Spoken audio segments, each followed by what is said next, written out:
Lideri i Partisë Demokratike Sali Berisha zhvilloi këtë të premte një konferencë me gazetarët ku theksoi rëndësinë e integrimit të Shqipërisë në Bashkimin Evropian si objektivin madhor të Partisë Demokratike. Ai akuzon qeverinë e Ramës për vonesat dhe pengesat në këtë proces, duke argumentuar se integrimi duhet të bazohet në merit dhe në përmbushjen e kritereve evropiane. Berisha tha se Partia Demokratike, si lokomotiva e vërtetë e proceseve integruese të Shqipërisë në institucionet ndërkombëtare, në Këshillin e Europës, në NATO, institucione të tjera si partia që mori nga Komisioni Evropian për statusin e kandidatit, ka qëllimin më madhor integrimin e Shqipërisë në Bashkimin Evropian. Duhet të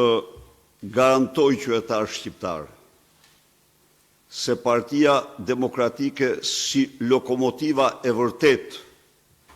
e proceseve integruese të Shqipërisë në institucionet ndërkombëtare, në Këshillin e Europës, në NATO, institucionet tjera, si partia që mori nga Komisioni Evropian rekomandimin për statusin e kandidatit,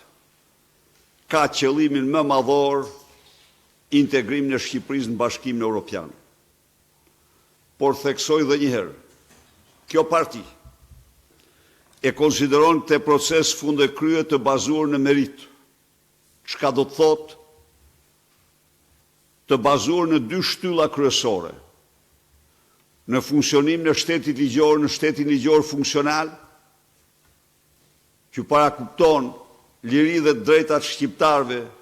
të garantuara, parakupton sistem gjyqësor të pavarur nga politika, parakupton luftë me zero tolerancë ndaj krimit dhe korrupsionit, parakupton procese gjyqësore të drejta dhe në kohë. Shtylla tjetër ekonomia e tregut, funksionale.